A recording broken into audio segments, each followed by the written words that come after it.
Napkidz. Tonight's story: The Oddly Otters. In a quiet part of the world, where the pond hums softly and dragonflies drift like lazy little thoughts, there lived a family of otters. But not just any otters. They were a bit puffier, a bit funnier, and a bit more odd.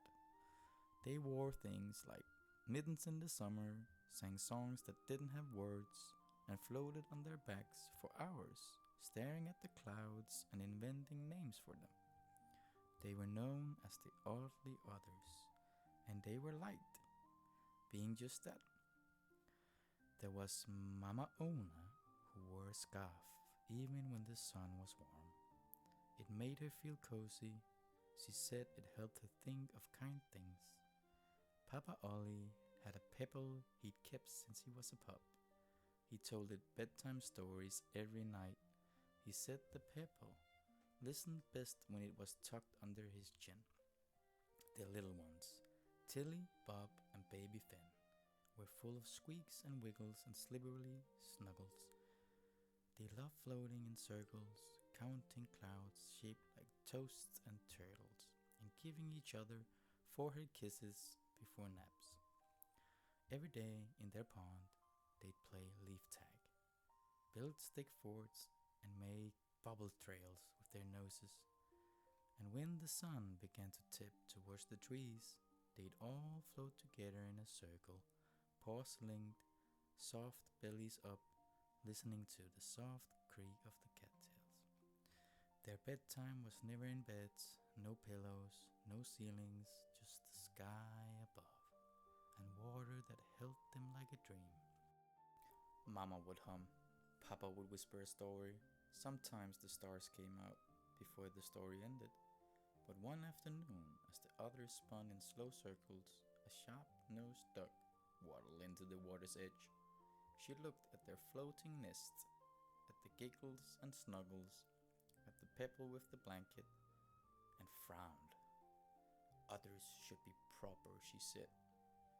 You're too silly, too floaty. You nap in water, you talk to rocks, and that's not how nice animals do things. And then she flapped off, leaving only a splash and a silence. The others stopped paddling. Tilly folded her cloud map. Bob dropped his bubble stick. Even Finn, who never stopped giggling, just blinked. That night, they didn't float. They curled up on shore, neatly, quietly, like the duck might have wanted. It felt dry and stiff, and not at all like them. Papa rolled onto his back first. His pebble slid to his tummy. This doesn't feel like sleeping, he said. Mama slowly unwrapped her scarf and dipped it into the pond. I miss the water singing, she whispered. Tilly tiptoed back in first. Bob followed, slow and quiet. Finn gave a sleepy squeak and a belly flopped in after.